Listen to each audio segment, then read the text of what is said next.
கிறிஸ்து இயேசுவில் பிரியமானவர்களே, இன்றைய இறை வார்த்தையை மிகவும் சுவாரஸ்யமான ஒன்றில்லை 2 புதுமைகளை நாங்கள் வாசிக்க கேட்டோம். நற்செய்தியாளர் மார்க்கு, எங்களுக்கு தெரியும், நற்செய்தியாளர் மார்க்கு நற்செய்திகளிலே எல்லாரையும் விட அந்த 4 பேர்லையும் முதலாக நற்செய்தியை எழுதியவர் அவர்தான். கிறிஸ்துவுக்கு பின் 60 தொடங்கி 65ஆம் ஆண்டுகளிலே இந்த நற்செய்தி எழுதப்பட்டிருக்குன்னு சொல்லி நாங்கள் நம்புகிறோம், விவிலியலாளர்கள் சொல்லுகிறார்கள். இந்த கதை சொல்லுறதுல மார்க்கு நற்செய்தியாளர் மிகவும் பிரபல்யமானவர். எங்களுக்குள்ள பிள்ளைகளோ சரி, பெரியவர்களோ சரி, சில நேரம் சில விஷயங்களை சொல்லுகின்ற போது நாங்கள் சொல்லுவோம், நல்லா கதை விடுவார் இவர் நல்லா கதை விடுவார் சொல்லி சொல்லுவோம் இல்லையா? அவன் நல்லா கதை விடுவா, அவட கதை எனக்கு தானே தெரியும், அவன் நல்லா கதை விடுவான்னு சொல்ல. அதே மாதிரி சொல்லுகின்ற போது நற்செய்தியாளர்களுக்குள்ளே மார்க்கு நற்செய்தியாளர் நல்லா கதை விடுவார். எப்படி? உண்மையை, நடந்த விஷயத்தை, ஒரு உவமையை அல்லது ஒரு புதுமையை மிகவும் அழகான விதத்திலே எங்களுக்கு கொண்டு வந்து சேர்ப்பதிலே, புதுமையான விதத்திலே எங்களுக்கு கொண்டு வந்து சேர்ப்பதிலே மிகவும் புலமை வாய்ந்தவராக இருக்கிறார். கிறிஸ்துவில் பிரியமானவர்களே, எல்லாரும் சாண்ட்விச் சாப்பிட்ருப்போம். சாண்ட்விச் இல்லையா? சாப்பிட்ருப்பீங்க. என்ன பிள்ளைகளுக்கு இந்த முறை இப்போ பள்ளிக்கூடங்களுக்கு பெற்றோர் எழும்பி சமைக்கிறதுக்கு சில நேரத்தில் கொஞ்சம் அப்படியும் இப்படியும் இருந்தாலும் டக்குண்டு என்ன செய்கிறது, 2 பான் எடுக்கிறது, சாண்ட்விச் பிரெட் வாங்கி அதுக்குள்ளே ஏதாவது வச்சுட்டு அமர்த்திட்டு கொண்டு போய் துளை சொல்லி, அப்படியா? இல்லை, பிள்ளைகளுக்கு செய்து கொடுப்பார்கள். இன்றைய இந்த நற்செய்தியை சில விவிலியலாளர்கள் சொல்லுகிறார்கள் சாண்ட்விச் ஸ்டோரி. ஏனென்று சொன்னால், நாங்கள் பார்க்கின்றோம், ஒரு புதுமையை தொடங்கி அந்த புதுமையை முடிக்கின்றதுக்கு முதல் இன்னொரு புதுமையை அங்கே கொண்டு வந்து சேர்க்கிறார். இன்னொரு புதுமையை கொண்டு வந்து அந்த புதுமைக்கு சுவையூட்டுகின்றார். யாரு? இந்த மார்க்கு நற்செய்தியாளர். மிகவும் அழகான 2 புதுமைகளை நாங்கள் இன்று பார்க்கின்றோம்.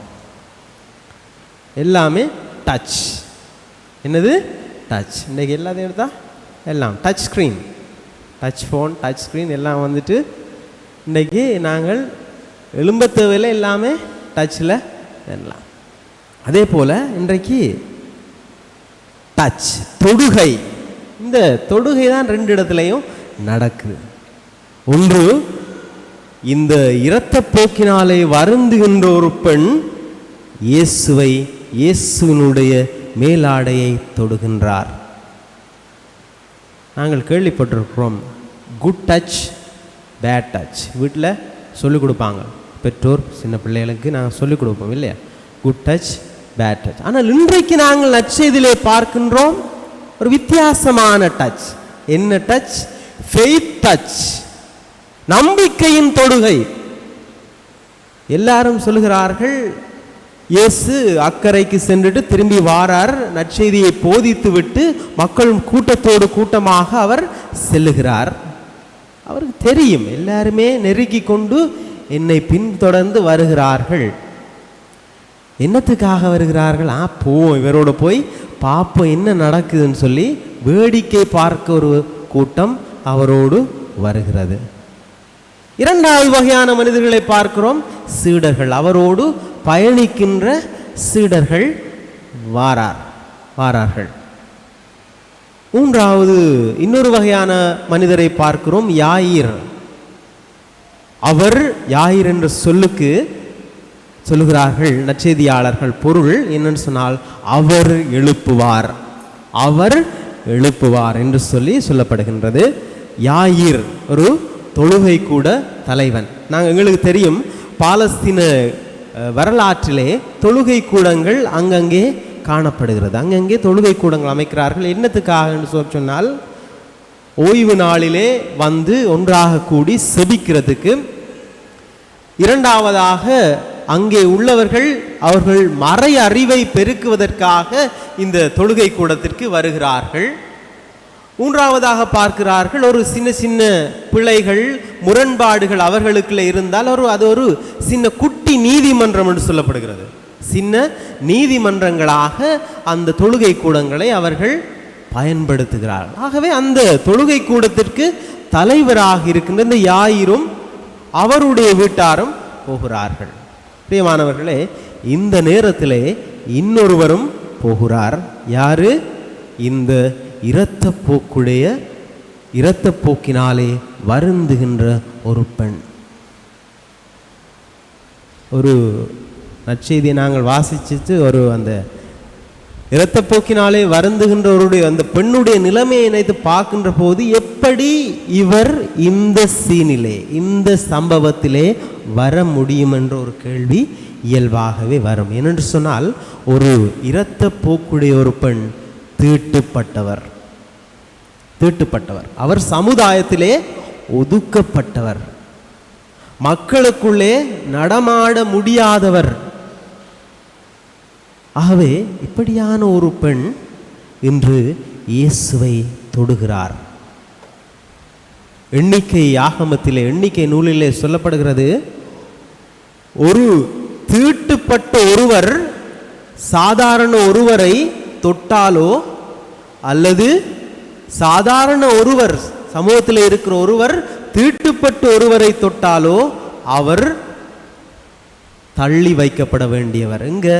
சமூகத்திலிருந்து தூரத்துக்கு தள்ளி வைக்கப்பட வேண்டியவர். அதுக்கு பிறகு அவர் சில விஷயங்களை செய்யணும், குருக்கள்கிட்ட போகணும், குருக்கள்கிட்ட காட்டி அதுக்கு பிறகுதான் தான் ஒரு தீட்டுப்படாதவர் என்று சொல்லி நிரூபித்ததுக்கு பிறகுதான் அவர் சமூகத்துக்குள்ளே வர வேண்டியவர். ஆகவே இன்றை பார்க்கின்றோம், ஒரு தீட்டுப்பட்ட ஒருவர் அந்த மக்களோடு மக்களாக போகிறார். என்னத்துக்காக போகிறார்?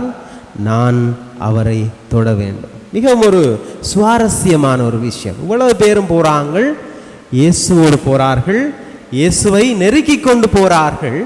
அவர் அங்கே திரும்பி கேட்கின்றார், என்னை தொட்டவர் யார்? என்னை தொட்டவர் யார்? இப்பொழுது இயல்பாகவே சீடர்கள் சரி மற்றவர்கள் கேட்டிருப்பாங்க, ஆண்டவரே உங்களோடு நிறைய பேர் வாரோம், இந்த மக்கள் கூட்டம் இப்படி வரும்போது என்னை தொட்டவர் யார் என்று கேட்கிறீரே, உமக்கு கொஞ்சம் மனச்சாட்சி இருக்கா? சரியான விதத்தில் சொல்ல போனால் அப்படித்தான். என்ன கேள்வி கேட்கிறீர்?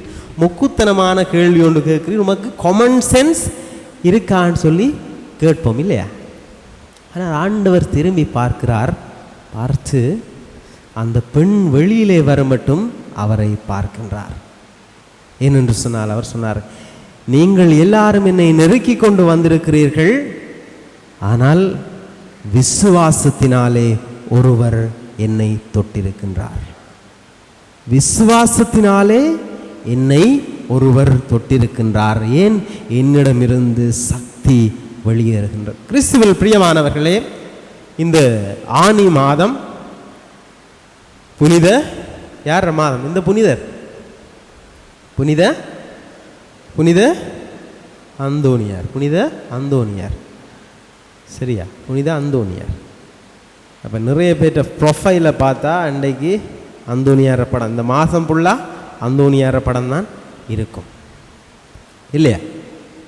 இப்போ 1ஆம் தேதி நான் மாற்றின ப்ரொஃபைல் இன்னும் அந்தோனியார படம். அந்தோனியார்னா ஒரு தீவிர பக்தி இல்லை இருக்கும், தீவிரமான பக்தி. ஏன்? கோடி அற்புதர், கோடி புதுமைகளுக்கு உரித்தான ஒருவர்.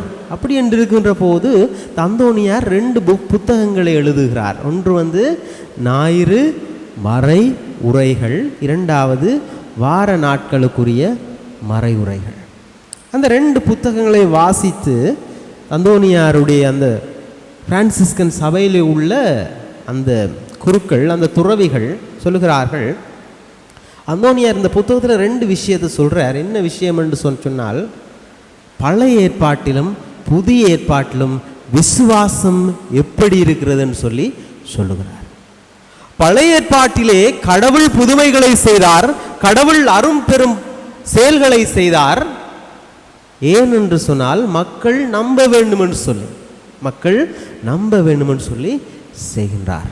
ஆனால் நாங்கள் புதிய ஏற்பாட்டுக்கு வருகின்ற போது, புதிய ஏற்பாட்டிலே எங்களுடைய நம்பிக்கை, எங்களுடைய விசுவாசத்தை பார்த்து புதுமைகள் நடைபெறுகின்றது. எங்களுடைய விசுவாசத்தின் அடிப்படையிலே புதுமைகள் நிகழ்கின்றது என்று சொல்லி அந்தோனியார் அந்த 2 புத்தகத்திலே மிக அழகாக சொல்லுகிறதை நேற்று நான் வாசிக்க வேண்டியிருந்தது, வாசித்தேன். கிறிஸ்துவில் பிரியமானவர்களே, கிறிஸ்து எங்கள் ஒவ்வொருவரையும் சந்திக்கின்றார். நாங்கள் நம்பிக்கையினாலே ஊந்தப்பட்டு அவரை தொடுவதற்கு விசுவாசத்தினாலே அவரை தொடுகின்ற போது, விசுவாசத்திலே அவரை சந்திக்கின்ற போது புதுமைகள் நடைபெறுகின்றது. புதுமைகள் நடைபெறுகிறது. உடைய வாழ்க்கையிலே பல புதுமைகள் நடைபெறுகிறது. நாங்கள் விசுவாசத்தினாலே தொடுகின்ற போது யார் வேண்டுமென்றாலும் அவரை தொட முடியும். பிரியமானவர்களே, சமூகத்திலே ஒதுக்கப்பட்ட அந்த பெண், ஒரு அடையாளம் இழந்த அந்த பெண் இயேசுவை தொடுகின்றார். அங்கே ஒரு மிகப்பெரிய புதுமை நடக்கின்றது. அவள் அங்கே குணம் பெறுகின்றார், தன்னுடைய வாழ்க்கையை மீண்டும் பெறுகின்றார். அது சொல்லப்படுகிறது, தன்னுடைய வாழ்க்கையில் எல்லா விஷயத்தையும் கிடந்த எல்லாத்தையும் செலவழித்தும் பிரயோசனம் இல்லாமல் அங்கே அவர் உணர்கின்றார், நான் இயேசுவை சந்தித்தால் எனக்கு வேண்டியது நடக்கும். இயேசுவை சந்திக்கின்ற போது எனக்கு வேண்டியது நடக்கும். இரண்டாவதாக நாங்கள் பார்க்கின்றோம், முதலாவது நாங்கள் பார்த்தோம், அந்த பெண் இயேசுவை தொடுகிறார், இயேசுடைய மேலாடையை தொடுகிறார். இரண்டாவதாக நாங்கள் பார்க்கின்றோம், இயேசு அந்த யாயிரின் மகளை, அந்த சிறுமியை தொடுகிறார். கிறிஸ்துவில் பிரியமானவர்களே, ஒரு தொழுகை கூட தலைவர் என்ற போது அவர் மிகவும் ஒரு பலமான ஒரு தலைவர். சாதாரணமான ஒருவரை தொழுகை கூட தலைவராக அங்கே நியமிக்க மாட்டார்கள். அரசியல் செல்வாக்கு இருக்க வேண்டும், மக்களுள்ளே அங்கீகரிக்கப்பட்ட ஒருவராக இருக்க வேண்டும், ஒரு பலம் வாய்ந்த ஒருவராக இருக்க வேண்டும், அறிவுள்ள ஒருவராக இருக்க வேண்டும். இப்படியான ஒரு தலைவர் ஒருவர் இலகுவாக இயேசுனுடைய காலிலே விழமாட்டார், மற்றவரோட காலில் போய் ஒரு நாளும் விழமாட்டார்கள். அப்படிப்பட்ட ஒருவர் இயேசுவை தேடி சென்று இயேசுனுடைய காலிலே விழுகின்றார். ஏன்? அவருக்கு தன்னுடைய மகளை குணமாக்க இவரால் முடியும் என்பதை அவர் நம்புகின்றார், விசுவசிக்கின்றார். கிறிஸ்துவில் பிரியமானவர்களே, எங்களுடைய வாழ்க்கையிலே எங்களுடைய விசுவாசம் படுத்தப்படுகின்ற போது எங்களுடைய வாழ்க்கையிலும் புதுமைகள் நடக்க முடியும், புதுமைகள் நடக்க முடியும்.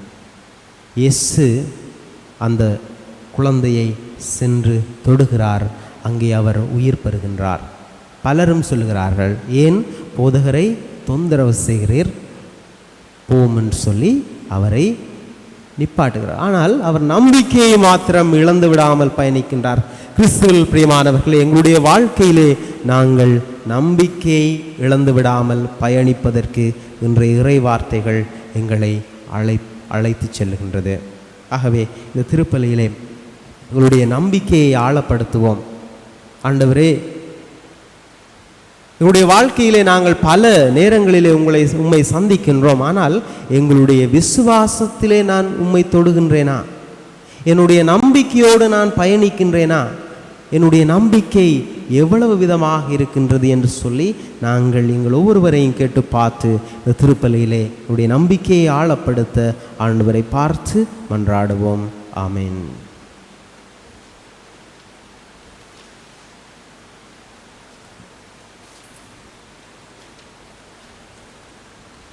எழுந்து நின்று எங்களுடைய நம்பிக்கையை அறிக்கையிடுவோம்.